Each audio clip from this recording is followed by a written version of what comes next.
يفهم بالعلم القرآن، بالعلم يزيد الإيمان، وبه يمتاز الإنسان، وبفكر عال وبيان.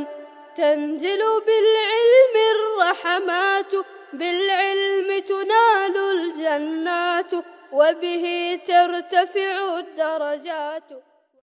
بسم الله الرحمن الرحيم. الحمد لله رب العالمين، والعاقبة للمتقين، والصلاة والسلام على سيد الأنبياء والمرسلين، سيدنا وحبيبنا وحبيب رب العالمين محمد وعلى آله وأصحابه ومن هدى بهديه إلى يوم الدين.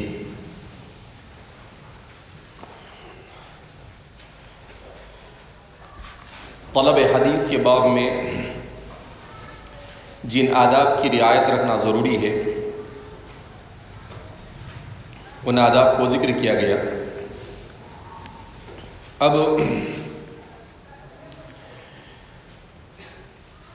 چونکہ یہ کتاب مسلم شریف یہ فن حدیث کی اہم ترین کتاب ہے، لہذا علم حدیث سے متعلق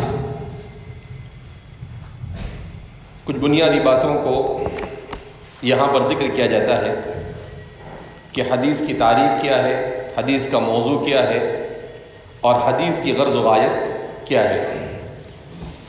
اس سلسلے میں بہت تفصیل کے ساتھ علماء نے لکھا ہے، مگر وقت کی قلت کے پیش نظر ہم اختصار کے ساتھ اس پر روشنی ڈالیں گے.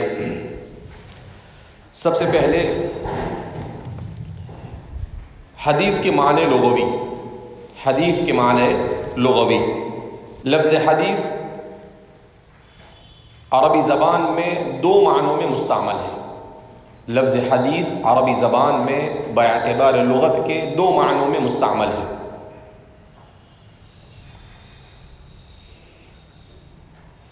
نمبر ایک، الحدیث ضد القدیم. قدیم کے مقابلے میں حدیث یعنی جدید کو کہا جاتا ہے، اور حادث کو کہا جاتا ہے.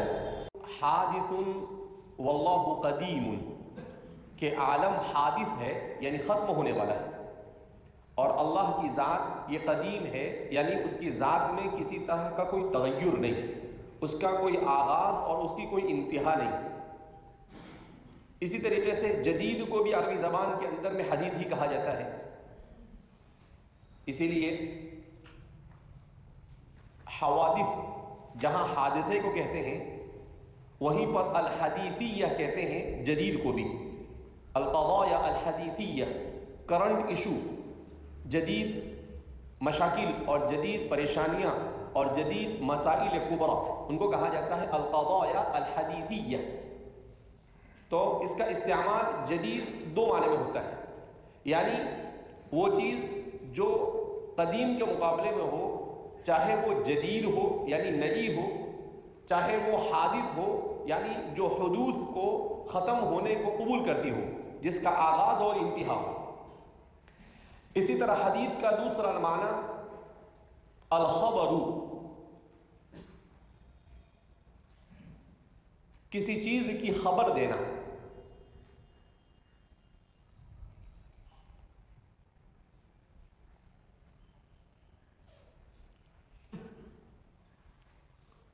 تو یہ حدیث کا دوسرا معنی ہے کسی چیز کی خبر دینا. تو اس کے لیے عربی زبان کے اندر میں حدیث کا استعمال کیا جاتا ہے. حدیث کا معنی اصطلاحی.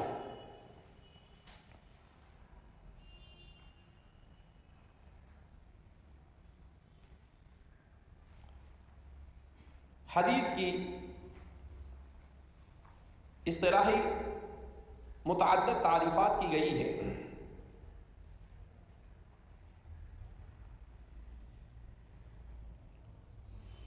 وہ یہ ہے، نمبر ایک، الحدیث اقوال النبی صلی اللہ علیہ وسلم وافعالہ. الحدیث اقوال النبی صلی اللہ علیہ وسلم وافعالہ.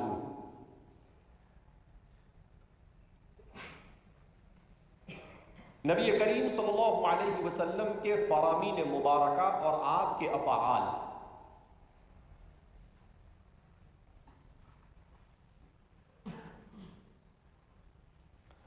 بعض حضرات نے ایک اور لفظ کا اضافہ کیا ہے، قول النبی صلی اللہ علیہ وسلم وفعلہ وتقریرہ، قول النبی صلی اللہ علیہ وسلم وفعلہ وتقریرہ،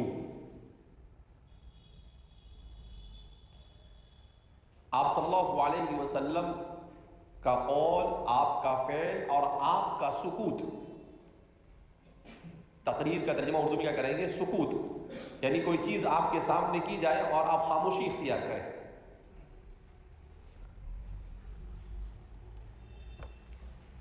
تو تقریر نبی یہ بھی حجت ہوتا ہے، کیوں؟ اس لیے کہ نبی کی فطرت اور طبیعت اور جبلت کو اللہ رب العزت نے ایسا سنوارا ہوتا ہے کہ اس کے سامنے اگر کوئی منکر کیا جائے تو وہ خاموش نہیں رہ سکتا، چاہے وہ منکر صغیر ہو، چاہے وہ منکر کبیر ہو، چھوٹا یا بڑا، کوئی بھی منکر ہو۔ جب ان کے سامنے کوئی منکر ہو تو ان سے خاموشی ان کی فطرت، ان کی طبیعت، ان کی جبلت اور ان کی فطرت سلیمہ کے خلاف، وہ کبھی خاموش نہیں رہ سکتے۔ اسی لیے حضرت موسیٰ علیہ السلام کو آپ دیکھیں گے، حالانکہ معاہدہ ہو رہا ہے کس کے درمیان؟ بین خضر و موسیٰ اور حضرت خضر علیہ السلام کے درمیان، اور پہلے وہ کہتے ہیں، کیا کہتے ہیں؟ کہ آپ کوئی سوال نہیں کریں گے ہم سے، لا تسألنی عن شيء حتى أحدث لك منه ذکرا فانطلقا حتى إذا ركب في السفينة خرقها۔ دیکھو جیسے ہی منکر دیکھا کہ خامخواہ کشتی کو توڑ رہے، قال خرقتها لتغرق أهلها، قال خرقتها لتغرق أهلها، تو فوراً خضر علیہ السلام نے کہا ان سے کہ بھئی ہمارا معاہدہ ہوا تھا آپ سے کہ آپ سوال نہیں کریں۔ موسیٰ علیہ السلام نے صرف ایسے نہیں قال خرقتها لتغرق اهلها لقد جئت شيئا امرا، اچھی بات نہیں ہے یہ، صرف ایسے نہیں کہا کہ بھئی ایسا کیوں کر رہے ہو، اس کے ساتھ یہ بھی بیان کیا کہ بھئی یہ آپ کی حرکت مجھے تو نہیں پسند آئی، تو منکر پر خاموش نہیں رہ سکے وہ۔ قال الم اقل لك انك لن تستطيع معي صبرا، کہ میں نے آپ کو پہلے ہی کہا تھا کہ آپ میرے ساتھ صبر نہیں کر سکتے ہیں۔ قال لا تؤاخذني بما نسيت ولا ترهقني من امري عسرا، کہا بھول گیا، سوری، لا تؤاخذني بما نسيت، بھول گئے۔ پھر آگے چلے تو کیا ہوا؟ وَلَقِيَ غُلَامًا فَقَتَلَهُ، حضرت خضر علیہ السلام نے بچے کو دیکھا، اٹھا اور پکڑ کے زمین پہ پٹک کے اس کو مار ڈالا۔ تو یہاں بھی پھر خاموش نہیں ہوئے موسیٰ علیہ السلام۔ اقتلت نفسا زکیۃ بغیر نفس لقد جئت شیئا نکرا، یہ تو بہت برا کیا، وہاں امرا کہا، یہاں کیا کہا؟ نکرا، یہ تو انتہائی غلط کیا کہ ٹھیک ہے وہاں تو چھوٹا موٹا تھا، کسی کشتی کو آپ نے کیا تھا، لیکن یہاں تو اٹھا کے ایک جان کو بغیر کسی جان کے بدل۔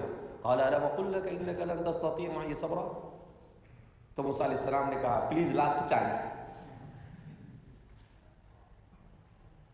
Please last chance. اس لیے موسیٰ علیہ السلام نے یہاں پر تعبیر بدل لی، ایسے نہیں کہا کہ بھول گیا تو چھوڑ دو، کیا کہا؟ ان سألتك عن شيء بعدها فلا تصاحبني، اب اس کے بعد اگر کچھ ہوا تو ٹھیک ہے، ہمارے اور آپ کے درمیان جو معاہدہ ہے اس کے مطابق۔ پھر آگے چل، داخل ہوئے ایک بستی میں، فأبوا أن يضيفوهما فوجدا فيها جدارا يريد أن ينقض فأقامه قال لو شئت لاتخذت عليه أجرا۔ بستی میں داخل ہوئے تو بستی والوں نے کہا، ان سے کہا کہ بھئی کھانا وانا کھلاؤ، کچھ بھوک لگی ہے، لمبے سفر سے ہم آئے ہیں۔ فأبوا أن يضيفوهما، اتنے بدماش تھے وہ بستی والے، کہا کہ نہیں ہم کچھ کھانا وانا کھلائیں گے نہیں، تمہاری ضیافت نہیں کریں گے، مہمان نوازی سے انکار کر دیا۔ تو بستی سے نکلنے لگے کہ تو بالکل بستی کے کنارے پہ ایک دیوار گر رہی تھی، اور خضر علیہ السلام نے کہا کہ چلو موسیٰ آؤ اس کو سیدھی کر دو۔ تو موسیٰ علیہ السلام نے کہا، اور پھر بنائے اور اس کے بعد چلو بولے، چادر ڈالا اور چل پڑے۔ لو شئت لاتخذت علی اجرا، بولے بھوک لگی ہے، تھکے ہوئے ہیں، کھانا بھی نہیں کھلایا انہوں نے، ان کے پاس سے کچھ اجرت لے لیتے تاکہ ہم اس سے کھانا لیتے ہیں۔ قال هذا فراق بینی و بینک، کہا اپنا کانٹریکٹ ختم، اپنا کانٹریکٹ ختم۔ تو یہ جو بار بار موسیٰ علیہ السلام، یہ ہے فطرت نبی، نبی کی فطرت، نبی کا نیچر، وہ نہیں، خاموش نہیں ہو سکتے، چاہے کتنی پابندی لگاؤ، منکر ہوا ان کو بولنا ہی ہے۔ اگر موسیٰ نہ بولتے تو موسیٰ کا مواخذہ ہو سکتا تھا کہ موسیٰ آپ کے سامنے منکر ہوا اور آپ نے کچھ کیا نہیں، آپ کے سامنے منکر ہوا اور آپ نے کچھ کیا نہیں۔ تو اس لیے موسیٰ علیہ السلام ان کی جبلت سے بہرحال تو یہ ہے، اسی لیے تقریر رسول کہ آپ صلی اللہ علیہ وسلم کے سامنے کوئی عمل ہو، کوئی کچھ کہے، کوئی کام کرے اور آپ صلی اللہ علیہ وسلم خاموشی اختیار کرے، اس کا مطلب یہ ہے کہ وہ امر مباح ہے۔ وہ کیا ہے؟ امر مباح ہے۔ کیوں؟ اس لیے کہ اگر وہ منکر ہوتا ینکرو تو آپ اس پر نکیر کرتے، لیکن آپ نے نکیر نہیں کی۔ اسی لیے حضرت خالد بن ولید فرماتے ہیں اکل علی مائدۃ رسول اللہ صلی اللہ علیہ وسلم الضب، آپ صلی اللہ علیہ وسلم کے مائدہ پر، مشکات میں آپ نے پڑھی ہوئی حدیث کہ آپ صلی اللہ علیہ وسلم کے دسترخوان پر ایک مرتبہ گوہ کھائی گئی، تو آپ نے کھایا نہیں اس کو، آپ نے اس کو، لیکن جو کھا رہے تھے ان کو روکا بھی نہیں، آپ نے جو کھا رہے تھے ان کو روکا بھی نہیں۔ اس کا مطلب کیا ہوا؟ تو علماء نے لکھا کہ بھئی گوہ یہ کیا ہے؟ مباح ہے، یعنی اس کو اگر کوئی کھانا چاہے تو کھا سکتا ہے۔ تو ایسی بہت ساری چیزیں، تو اسی کو کہتے ہیں تقریر رسول۔ تو محدثین نے اس کو بھی شامل کیا کہ وہ بھی شامل ہے اس میں کہ آپ صلی اللہ علیہ وسلم کوئی چیز کہے یا آپ کوئی کام کرے یا آپ کسی چیز سے روکے یا آپ کسی چیز پر خاموش رہے، یہ سب کے سب احادیث رسول صلی اللہ علیہ وسلم کے زمرے میں داخل ہے۔ بعض حضرات نے ایک اور لفظ کا اضافہ کیا ہے، احوالہ، اقوال النبی صلی اللہ علیہ وسلم وافعالہ وتقریراتہ واحوالہ، اقوال النبی صلی اللہ علیہ وسلم وافعالہ وتقریراتہ واحوالہ۔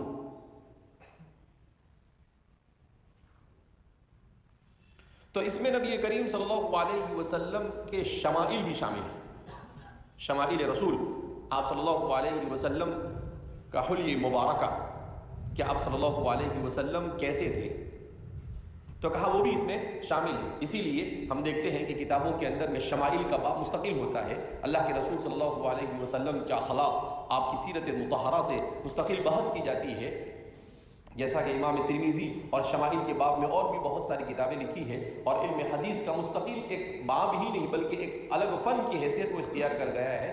شمائل کبریٰ حضرت شیخ زکریا رحمۃ اللہ علیہ ان کی ہے، اردو زبان میں کئی جلدوں میں ہے شمائل کبریٰ، ایک دو جلد میں نہیں ہے، تقریباً 4 یا 6 جلدوں میں ہے اردو میں۔ تو آپ صلی اللہ، اب جس نبی کی اونٹنی کی تفصیلات اتنی بیان کی ہے کہ وہ اونٹنی کیسی تھی، وہ کیسے چلتی تھی، وہ کیا کھاتی تھی، وہ کیسے، اس کا دوڑنا کیسا ہوتا تھا، تو جس نبی کی اونٹنی کی اتنی تفصیلات بیان کی گئی ہو تو اس نبی کے احوال کو کیسے قلم بند کیا ہوگا، یہ سوچنے جیسی بات ہے۔ اللہ کے رسول صلی اللہ علیہ وسلم کی قصوہ اونٹنی ہے، جدعا ہے، آپ صلی اللہ علیہ وسلم، تو آپ کی سواریوں کی اتنی تفصیلات بیان کی ہے سیرت نگاروں نے کہ آدمی حیران ہو جاتا ہے کہ کیسے اس کی دم کیسی تھی، اس کی اونچائی کتنی تھی، وہ کتنی لمبی تھی، وہ جب چلتی تھی تو کتنی تیزی کے ساتھ چلتی تھی، کہ عام طور پر اس کا چلنا کیسا ہوتا تھا، اس کے بیٹھنے کا طریقہ کیا ہوتا تھا، اس کے پینے کا طریقہ کیا ہوتا تھا۔ اسی لیے اللہ کے رسول صلی اللہ علیہ وسلم نے جن جانوروں کو پالا تھا ان جانوروں کو بھی حضور سے اتنی محبت تھی کہ روایت میں آتا ہے کہ قصوہ اونٹنی نبی کریم صلی اللہ علیہ وسلم کی وفات کے بعد 3 دن تک اس نے کھانا نہیں کھایا اور چوتھے دن وہ مر گئی۔ اللہ کے رسول صلی اللہ علیہ وسلم جس سوکھے ہوئے درخت کی لکڑی پر ٹیک لگا کر خطبہ دیتے تھے، جب وہ فراق رسول کو پسند نہیں کرتا تھا تو اونٹنی تو بہت دور کی بات ہے۔ آپ صلی اللہ علیہ وسلم ایک سوکھا ہوا درخت کا حصہ تھا، وہ وہاں پر رکھا ہوا تھا مسجد نبوی میں، اور اس پر ٹیک لگا کر آپ صلی اللہ علیہ وسلم کیا کرتے تھے؟ خطبہ دیتے تھے، تقریر کرتے تھے، صحابہ کو نصیحت اور موعظت کرتے تھے۔ تو ایک روایت میں ایک صحابی اور ایک روایت میں ایک صحابی آئی اور کہا کہ کتنا ہی اچھا ہو کہ ہم آپ کے لیے ممبر بنا دیں۔ تو آپ صلی اللہ علیہ وسلم کے لیے کیا بنایا انہوں نے؟ ممبر بنایا۔ جب اس ممبر کو لا کر رکھا گیا اور اس لکڑی کو وہاں سے ہٹایا گیا تو وہ چھوٹے بچے کی طرح رونے لگا۔ وہ کیسے ہونے لگا؟ چھوٹے بچوں کی طرح رونے لگا۔ یہ آپ صلی اللہ علیہ وسلم کا معجزہ تھا۔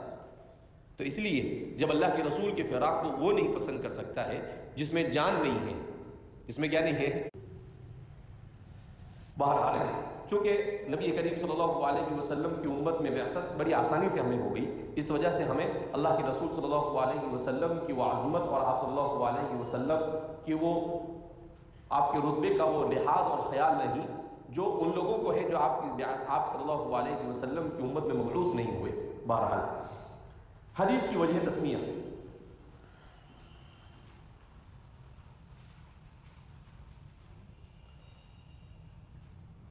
حدیث کو حدیث کیوں کہا جاتا ہے؟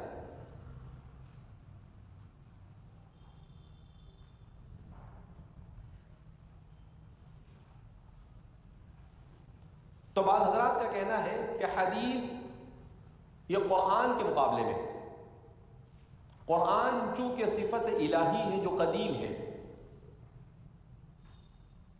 اور حدیث یہ قول الرسول ہے تو یہ حدیث ہے.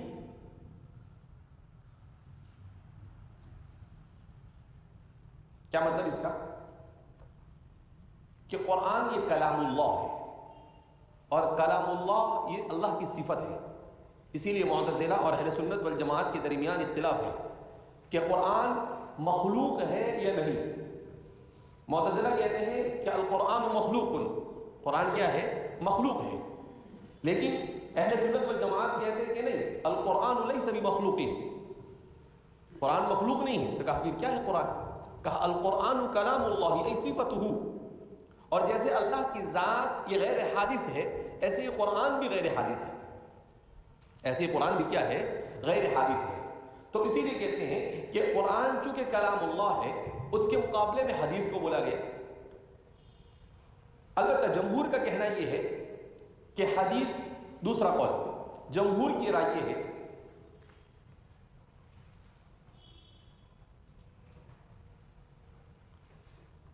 کہ حدیث دراصل ماخوذ ہے وَأَمَّا بِنِعْمَةِ رَبِّكَ فَحَدِّثْ سے. حدیث دراصل ماخوذ ہے وَأَمَّا بِنِعْمَةِ رَبِّكَ فَحَدِّثْ سے.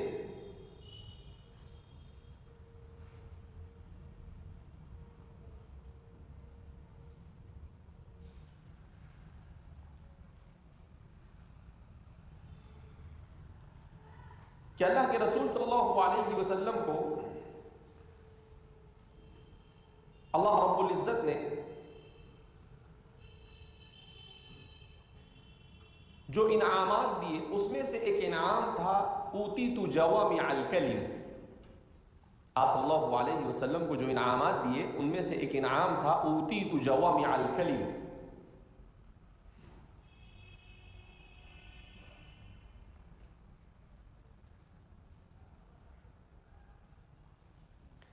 کہ آپ مختصر الفاظ میں بڑی قیمتی باتیں بیان کیا کرتے تھے.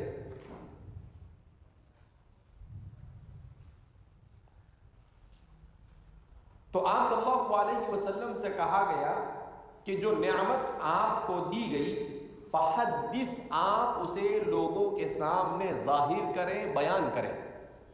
آپ اسے لوگوں کے سامنے ظاہر کریں اور بیان کریں.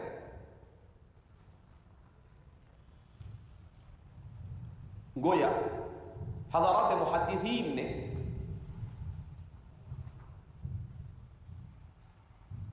یہیں سے اسے اخذ کیا.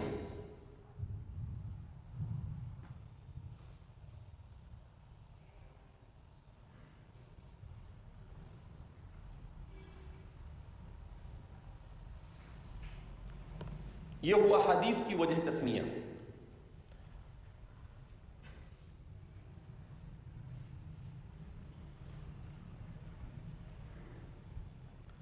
علم روایت حدیث کی تعریف ابھی تک جو پڑھی تھی وہ حدیث کی مطلق تعریف، اور اب پڑھیں گے علم روایت حدیث. چونکہ سند اور روایت کے ساتھ مسلم شریف میں حدیث کو پڑھنا جا رہے ہیں لہذا علم روایت حدیث کا جاننا بھی ضروری ہے. هو علم، علم روایت حدیث کی تعریف کی ہے هو علم يبحث فيه، هو علم يبحث فيه عن اقوال النبي صلی اللہ علیہ وسلم عن اقوال النبی صلی اللہ علیہ وسلم وافعالہ واحوالہ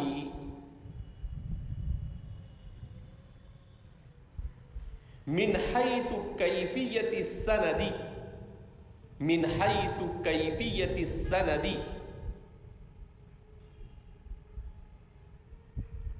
اتصالا وانقطاعا اتصالا وانقطاعا ونحو ذلك ونحو ذلك.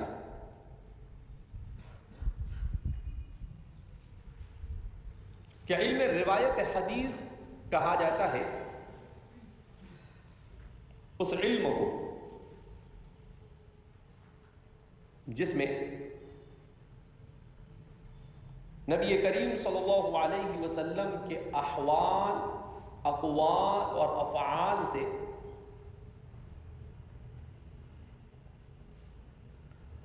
اس طور پر بحث کی جائے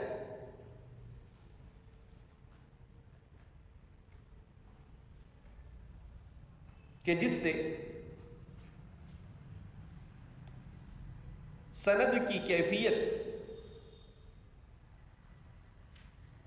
یعنی اس کے متصل اور منقطع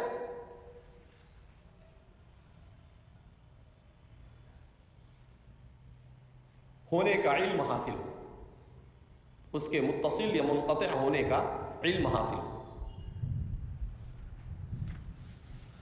تو یہ ہے علم روایت حدیث. کیا ہے علم روایت حدیث؟ کہ آپ صلی اللہ علیہ وسلم سے جو بات نقل کی گئی اس سند کے ساتھ جو ہم تک پہنچی ہے. الاسناد من الدین لولا الاسناد لما شاء من شاء ما شاء، کہ اگر اسناد نہ ہوتی تو کچھ بھی کرتے لوگ.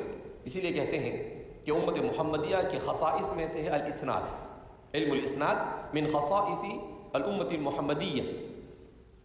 تو علم روایت حدیث میں یہ ہوتا ہے کہ صرف آپ صلی اللہ علیہ وسلم کے احوال، اقوال، آپ کی تقاریر اور آپ کے شمائل سے ایسے ہی بحث نہیں کی جاتی ہے، بلکہ وہ جس سند کے ساتھ پہنچے ہیں ہم تک، اس سند یا کتاب میں جس سند کے ساتھ مذکور ہے اس سند کا اس میں مکمل طور پر جائزہ لیا جاتا ہے، اس کا پوسٹ مارٹم کیا جاتا ہے اور اس میں دیکھا جاتا ہے کہ اس حدیث میں امام بخاری نے جس کو نقل کیا ہے، جتنے لوگوں کو انہوں نے ذکر کیا ہے، ان میں کون کون ثقہ ہے، کون کون صدوق ہے، کہیں کسی نے ارسال سے یا تدلیس سے تو کام نہیں لیا، سند متصل ہے یا منقطع ہے. یہ ساری تفصیلات کے ساتھ علم روایت حدیث بحث کرتا ہے کہ اس میں ان سب چیزوں کو جانا جاتا ہے.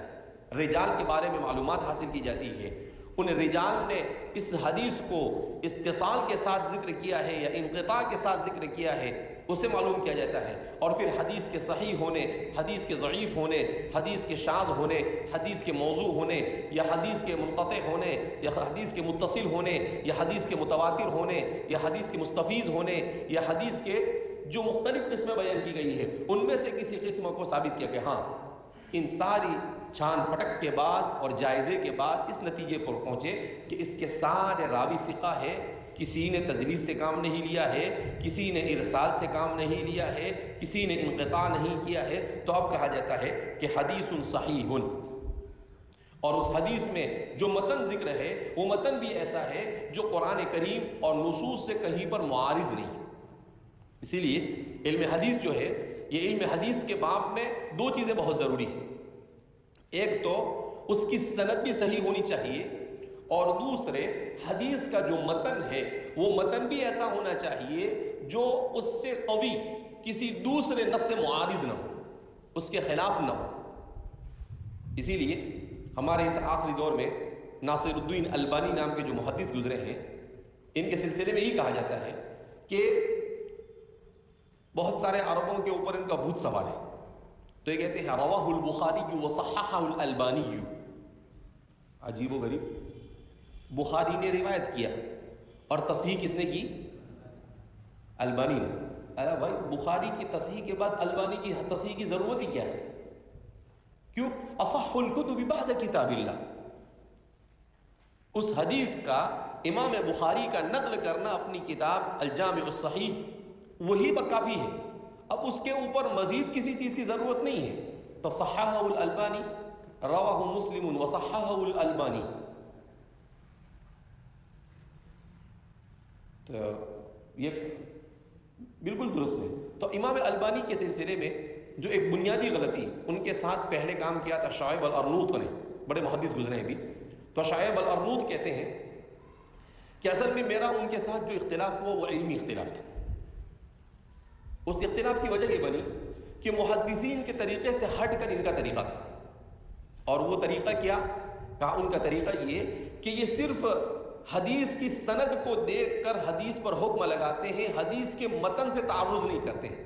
اور یہ طریقے محدثین اہل سنت والجماعت کے خلاف ہے کہ صرف سند کو دیکھ کر آپ حکم نہیں لگا سکتے ہیں. سند کے ساتھ آپ کو متن بھی دیکھنا پڑے گا کہ وہ متن کیا ہے اور کیا نہیں ہے. اسی لیے امام ناصر الدین البانی جو ہے ان کے سلسلے میں یہی بات کہی جاتی ہے کہ ان کی بات کو آنکھ بند کر کر تسلیم نہیں کیا جا سکتا. حضرت مولانا شیخ یونس صاحب جونپوری نور اللہ مرقدہ فرمایا کرتے تھے کہ ان کی بات کو آنکھ بند کر کر تسلیم نہیں کیا جا سکتا ہے، بلکہ یہ اگر کوئی بات بیان کرے تو پھر اس پر مزید تحقیق کرنی پڑتی ہے. کیوں؟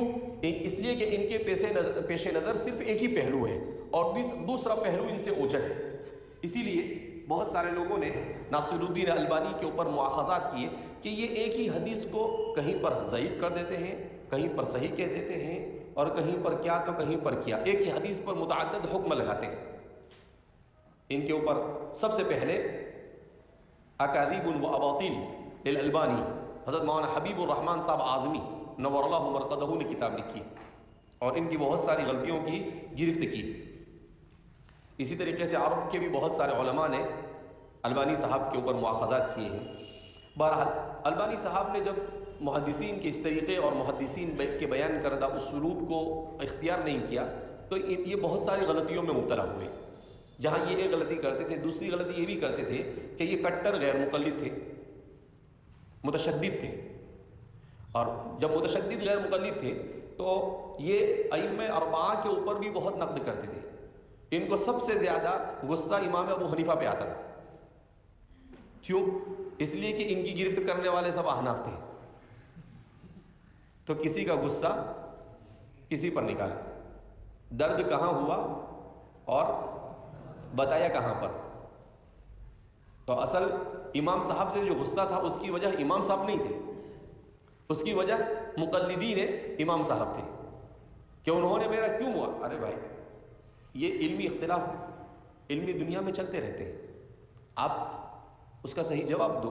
یہ اس کا طریقہ ہے. اس کا یہ طریقہ نہیں ہے کہ وہ جن ائمہ کو مانے انہیں پر لعن طعن کیا کر دو، آپ شروع کر دو. یعنی سنی سنائی بات میں نہیں کر رہا ہوں، بلکہ انہوں نے العقیدۃ الطحاویہ جو کتاب ہے متن عقیدۃ طحاویہ، اس پر تحقیق اور تخریج کا کام کیا البانی صاحب. تو اس پر ایک طویل مقدمہ لکھا جو میں نے خود ایک بار نہیں 2-3 بار پڑھا ہے. اس مقدمے میں امام صاحب کو، امام ابو یوسف کو، امام ابو حنیفہ کو اتنا طعن و تشنیع کا شکار بنایا ہے کہ آدمی جب پڑھتا ہے تو سوچتا ہے کہ ایک آدمی اپنے آپ کو محدث کہنے والا ایسے الفاظ اتنے بڑے ائمہ کے بارے میں بھی استعمال کر سکتا ہے اور ان پر اس طرح سے طعن بھی کر سکتا ہے. لیکن یہی وجہ اس کی، اس لیے کہ جب آپ محدثین کے بیان کردہ ڈگر سے، حالانکہ آپ نے آداب میں پڑھا نا کہ بھی کسی بھی فقہی مسلک کے ماننے والے کے اوپر آپ کو کیچڑ نہیں اچھالنا ہے، یہ آپ کا کام نہیں ہے. محدثین کے یہاں پر آداب میں اسے کیا کیا گیا ہے؟ ذکر کیا گیا، کیونکہ ایسا ہوتا رہا ہے. جیسے خطیب بغدادی انہوں نے اپنی کتاب کے اندر امام صاحب کے بارے میں ہر طرح کے اقوال رطب و یابس کو جمع کر دیا. جنہوں نے اچھا کہا وہ بھی لکھا اور جنہوں نے خواہ مخواہ کا نقد کیا اور امام صاحب پر جرح کی اس کو بھی لکھ دیا. اب بہت سارے لوگ کیا کرتے ہیں کہ اسی کو لے لیتے ہیں جو جرح کیا ہے اس کو اور کہا خطیب بغدادی نے کہا. تو خطیب بغدادی کو جبریل ہے کیا؟ خطیب بغدادی انہوں نے جمع کیا تو اس میں کیا ہے؟ امام صاحب کے بارے میں کیا بہت سارے لوگوں کے بارے میں جمع کیا انہوں نے. اسی لیے امام زاہد جب خطیب بغدادی کی کتاب تاریخ خطیب بغداد چھپی تو اس کے چھپنے کے بعد امام صاحب کے اوپر کلام کرنے کا گویا کہ غیر مقلدین کو موقع مل گیا، ان کو مسئلہ ہاتھ لگ گیا. تو شیخ زاہد الکوثری جو فقہ حنفی کے بہت بڑے امام گزرے ہیں ہماری پچھلی صدی میں، تو شیخ زاہد الکوثری کو آیا غصہ، تو انہوں نے کتاب لکھ ڈالی تأنیب الخطیب. تأنیب کہتے ہیں کان مروڑنا، تأنیب اس کو کہتے ہیں کان مروڑنا. تو انہوں نے لکھی تأنیب الخطیب، خطیب کی کان مروڑی. اور پھر اس کے بعد اٹھا کر جو خطیب کو بیچارے کو لیا ہے کہیں کا چھوڑا نہیں. انہوں نے بھی غلوص سے کام لیا ہے، ان کی سب بات سے اتفاق نہیں کیا جا سکتا ہے. لیکن یہی ہوتا ہے کہ جب آپ کوئی رد عمل آپ کا ہوگا تو آپ کے رد عمل کے اوپر اس کے جو رد عمل آئے گا وہ بھی ویسا ہی آئے گا. اور یہ سنت اللہ ہے کہ آپ جب خواہ کسی کو طعن و تشنیع کا شکار بناؤ گے تو کچھ لوگ ایسے کھڑے ہوں گے جو آپ کو طعن و تشنیع کا شکار بنائیں. اس لیے جرح اتنی آسان نہیں. ہمارے محدثین فرمایا کرتے تھے کہ جرح اتنی آسان نہیں. اٹھا کر آپ نے تعصب کی بنیاد پر کسی کی ایسی سنی سنائی کی بنیاد پر کسی پر جرح کر دیا، کہ قیامت کے دن وہ آپ کا گریبان پکڑے گا. قیامت کے دن وہ کیا کرے گا؟ آپ کا گریبان پکڑے گا. اس لیے ہمارے محدثین بہت احتیاط کرتے تھے. جو واقعتاً علم جرح و تعدیل کے امام ہوتے تھے وہ بڑے احتیاط سے کام لیا کرتے تھے. کہا کہ کسی پر جرح کرنا، کسی کو مجروح قرار دینا، یہ کوئی اتنا آسان نہیں ہے. جیسے فقہ میں اجتہاد ہے ویسے بھی جرح بھی ایک قسم کا اجتہاد ہے. احادیث کی تصحیح یہ بھی ایک قسم کا اجتہاد ہے. بہرحال علم حدیث کا موضوع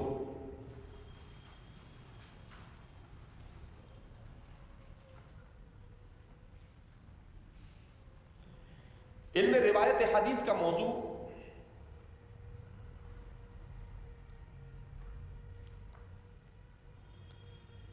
بعض حضرات نے عام بیان کیا ہے ذات النبی صلی اللہ علیہ وسلم. ذات النبی صلی اللہ علیہ وسلم.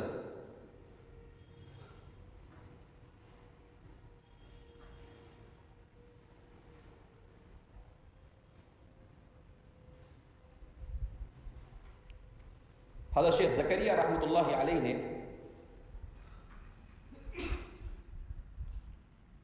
اس سلسلے میں لکھا ہے کہ ذات النبی صلی اللہ علیہ وسلم من حیث الرسول. ذات النبی صلی اللہ علیہ وسلم من حیث الرسول ہونا چاہیے. یہ علم حدیث کا موضوع ہے. ذات النبی صلی اللہ علیہ وسلم من حیث الرسول.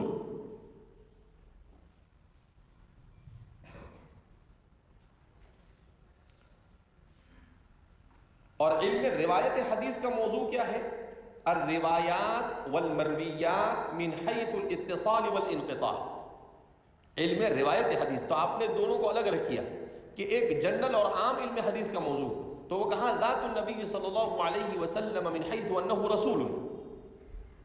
اور دوسرا علم روایت حدیث کا موضوع تو فرماتے ہیں کہ وہ کیا ہے؟ کہا الروایات والمرویات من حیث الاتصال والانقطاع. الروایات والمرویات من حیث الاتصال والانقطاع.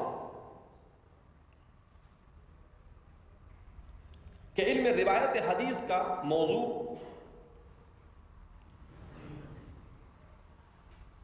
وہ روایات جو آپ صلی اللہ علیہ وسلم سے منقول ہے اتصال اور انقطاع کے اعتبار سے.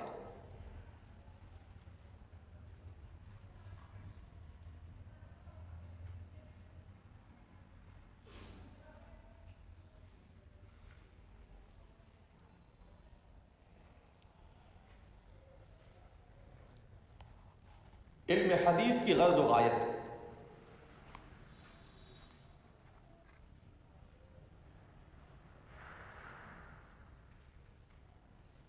علم حدیث کی غرض و غایت دو ہے، ایک ہے خاص اور ایک ہے عام.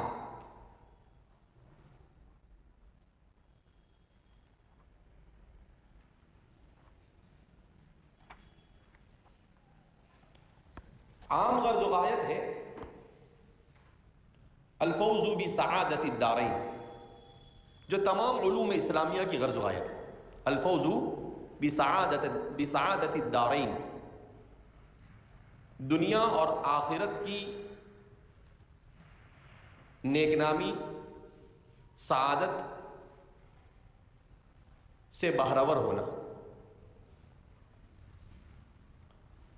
اور اس کی خاص غرض و غایت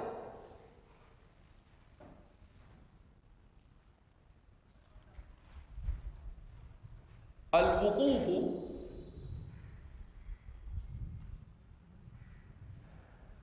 على معرفة الأحاديث النبوية، الوقوف على معرفة الأحاديث النبوية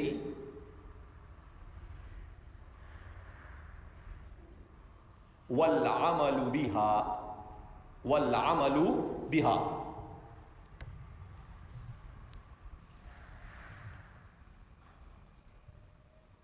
نبی کریم صلی اللہ علیہ وسلم کی احادیث سے مکمل طور پر واقفیت حاصل کرنا اور اس پر عمل کرنا، اور اس پر کیا کرنا؟ عمل کرنا. تو کہا کہ اس میں مہارت حاصل ہو آدمی کو، علوم حدیث جتنے بھی ہیں اس میں، اور پھر ان سب کے اسی لیے لکھا ہے کہ انسان کے پاس کتنی ہی معلومات اور کتنا ہی علم ہو، اگر اس کے پاس تقوی اور عمل نہیں تو وہ سب کے سب علم اور معلومات حجت علیہ، بجائے اس کے لیے مفید ہونے کے اس کے لیے کیا ہے؟ مضر، اس کے لیے نقصان دہ. علم حدیث کا مقام اور مرتبہ.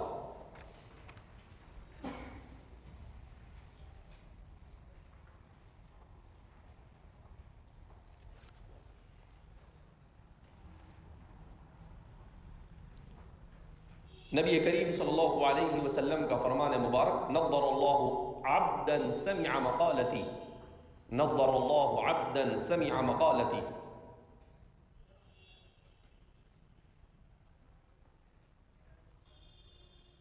کہ اللہ اس بندے کو سرسبز و شاداب رکھے، منور رکھے، جو میری حدیث کو سنے، فحفظها، اسے یاد کرے، ووعاها، اور اچھی طرح اسے محفوظ کرے، واداها، اور دوسروں تک اسے پہنچائے. نظر اللہ عبدا سمع مقالتی فحفظها ووعاها واداها.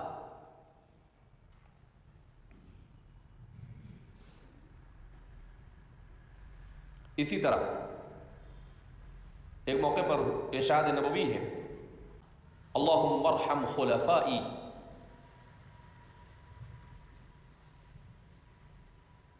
قلنا ومن خلفاؤک یا رسول اللہ،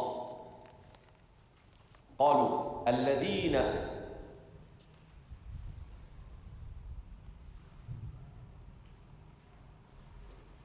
یروون احادیثی ویعلمونها الناس.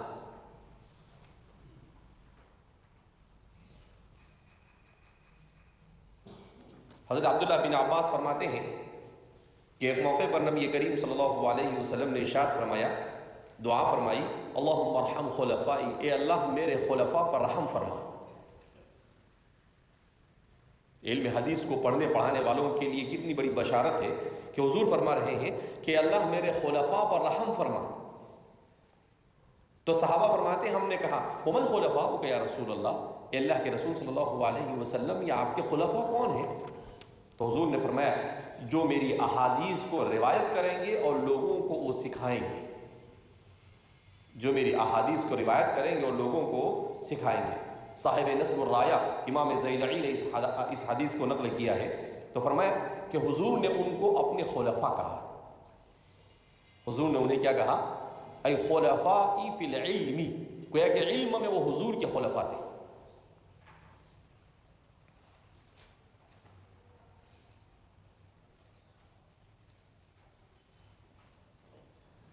ایک حدیث مرسل ہے، حسن بصری فرماتے ہیں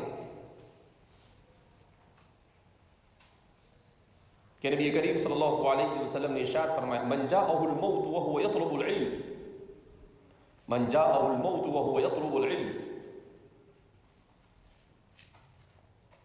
ليحيي به الإسلام من جاءه وهو يطلب العلم ليحيي به الإسلام فبينه وبين النبيين درجة واحدة في الجنة. اللہ اکبر. دارمی کی روایت ہے کہ جو شخص علم دین اور علم حدیث کو حاصل کر رہا ہو اور اس کی نیت ہو اسلام کی سربلندی، لیحیی بہ الاسلام کا مطلب کیا ہے؟ اس کی نیت صرف اور صرف یہ ہو کہ اس کے ذریعے سے اسلام کی سربلندی ہو. اسلام کا احیاء ہو کا مطلب کیا ہے؟ اس کی سربلندی. لتکون کلمۃ اللہ ہی العلیٰ. اور اسی حالت میں اگر اسے موت آ جائے تو اس کے اور انبیاء کے درمیان جنت میں صرف ایک درجے کا فرق ہوگا. اس کے اور انبیاء کے درمیان جنت میں صرف ایک درجے کا فرق ہوگا. لیکن آپ صلی اللہ علیہ وسلم کا لیحیی بہ الاسلام، اسلام کا احیاء، اسلام کو زندہ رکھنا اور اسلام کو باقی رکھنا، اسلام کا پیغام آفاق تک پہنچانا، یہ اس نے اسی نیت سے اس کو حاصل کیا اور اسی نیت سے اس کو پڑھتا پڑھاتا ہے. کہا اسی حالت میں اگر وہ اس دنیا سے رخصت ہوا تو جنت میں اتنا اونچا مقام ملے گا کہ اس کے اور انبیاء کے درمیان صرف ایک درجے کا فرق. کتنا فرق ہوگا؟ صرف ایک درجے. امام دارمی نے اس روایت کو نقل کیا ہے جن کو حافظ الدنیا کہا جاتا ہے.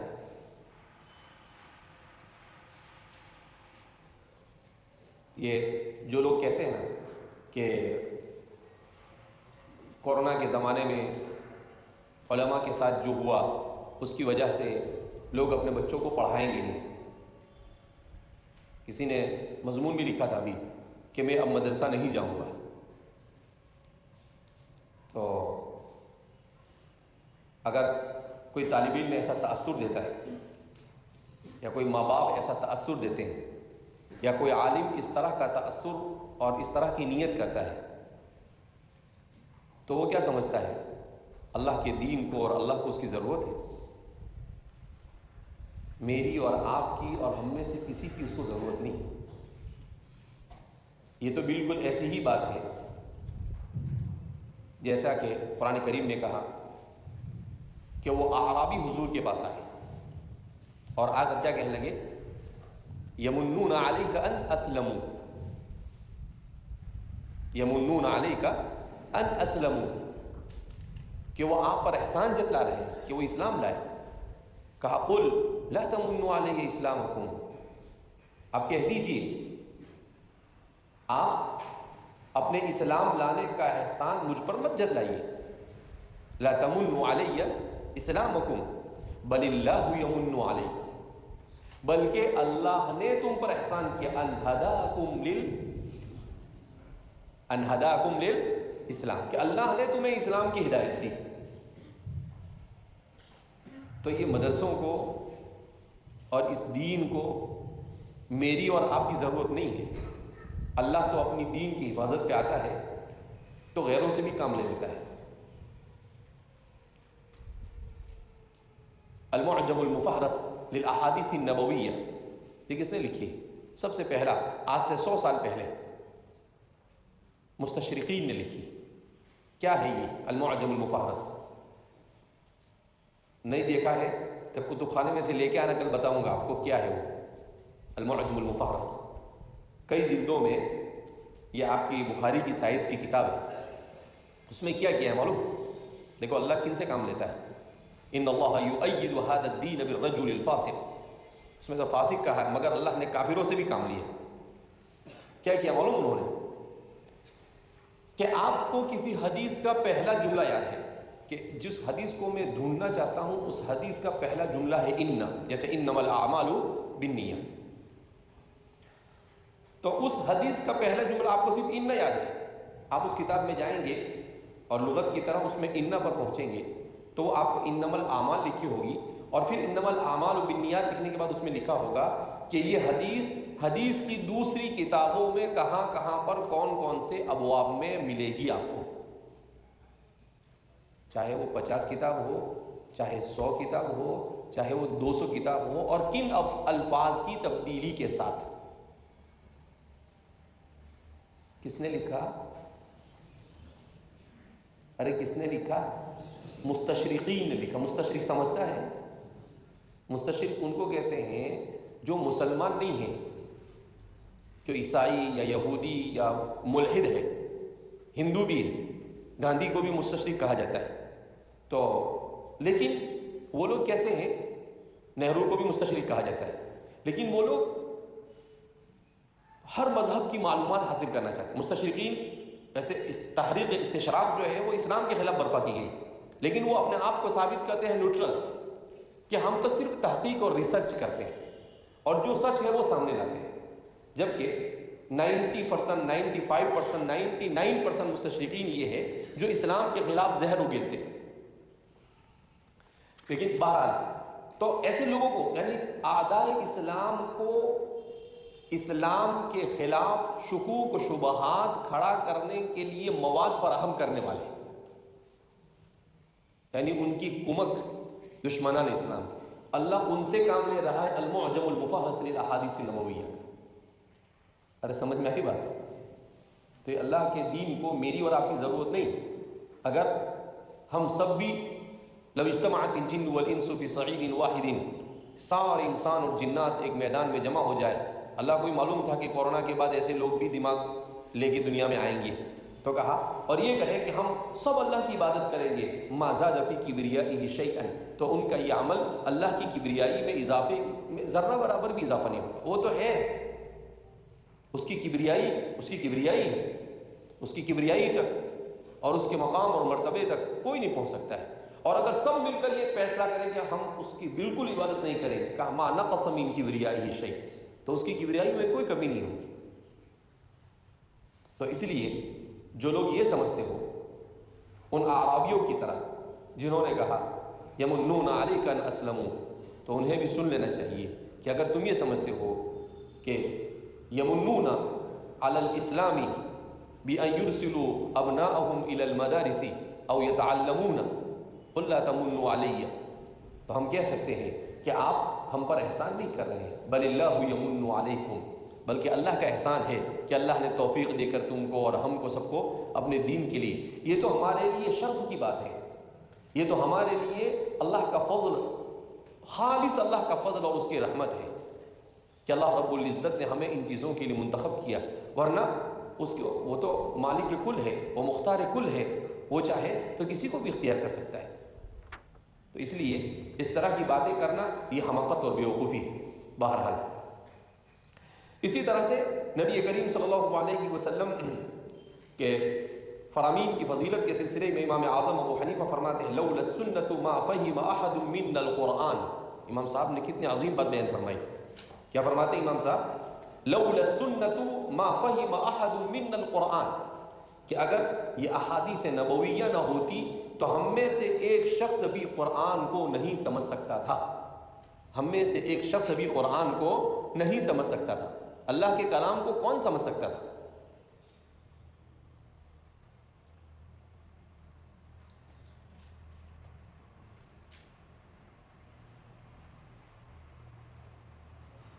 امام سفیان ثوری فرماتے ہیں لا اعلم علما افضل من علم الحديث لمن اراد به وجه الله.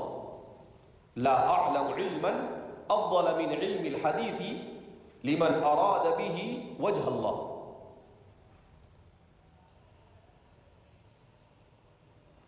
کوئی علم حدیث سے افضل نہیں. ہاں اس علم حدیث کا حاصل کرنے والا اگر اللہ کی رضا جوئی کی نیت کرے. کہا بہت افضل علم ہے یہ، اگر اس میں نیت کو کیا کر دیا جائے؟ خالص کر دیا جائے، تو کہا کہ اس سے افضل اور کوئی علم ہو سکتا نہیں. تو بہرحال علم حدیث کے سلسلے میں یہ باتیں آ گئی. اب صرف ایک چیز ہے وہ اس لیے بیان کی جائے گی چونکہ ہمارے زمانے میں منکرین حدیث کا فتنہ سڑ چڑھ کر بولتا ہے، لہذا منکرین حدیث یہ حدیث کی حجیت کے منکر ہے. اور یہ حدیث کی حجیت کی یہ بیماری اور یہ مرض قرون اولیٰ میں کہاں سے چلا؟ ہمارے اس زمانے میں کون کون لوگ ہیں جو پچھلی 2 صدیوں سے انکار حدیث مستشرقین سے متاثر ہو کر رہے ہیں؟ کون کون وہ مستشرقین ہیں جنہوں نے انکار حدیث اور حدیث پر شکوک و شبہات کے بیج بوئے ہیں؟ ان سے ہم معرفت حاصل کرنے کے بعد مقدمہ صحیح مسلم کو انشاءاللہ شروع کریں گے، اس لیے کہ دفع مضرت جلب منفعت پر مقدم ہے۔ ہمیں یہ بھی معلوم ہونا چاہیے کہ جس علم کو ہم حاصل کر رہے ہیں اس علم کے خلاف کس طرح کے پروپیگنڈے کیے جا رہے ہیں۔ لہذا اس بنا پر منکرین حدیث کا پوسٹ مارٹم ہم کریں گے کہ کون کون وہ لوگ ہیں جو بر صغیر میں منکرین حدیث مانے جاتے ہیں۔ سر سید ہے، عبداللہ جیراجپوری ہے، فتح نیازی ہے، اسی طریقے سے پرویز ہے، اور چراغ علی ہے، اور پتہ نہیں کون کون سے سب عجیب عجیب قسم کے نام بھی ہیں۔ جیسے نام ہے ویسے گورکھ دھندے بھی ہیں ان کے۔ تو ان لوگوں کے نام بنام ہمیں معلوم ہونے چاہیے۔ کیوں؟ اس لیے کہ ابھی پچھلے 5-10 سال سے پھر ایک بار یہ سر اٹھا رہے ہیں اور ان کے نام سے بہت ساری کتابیں مارکیٹ میں آ رہی ہے، تو ہم کہیں ان کی ان ضلالت اور گمراہیوں سے متاثر نہ ہو، اسی غرض سے منکرین حدیث سے واقف ہونا ہمارے لیے ازحد ضروری ہے۔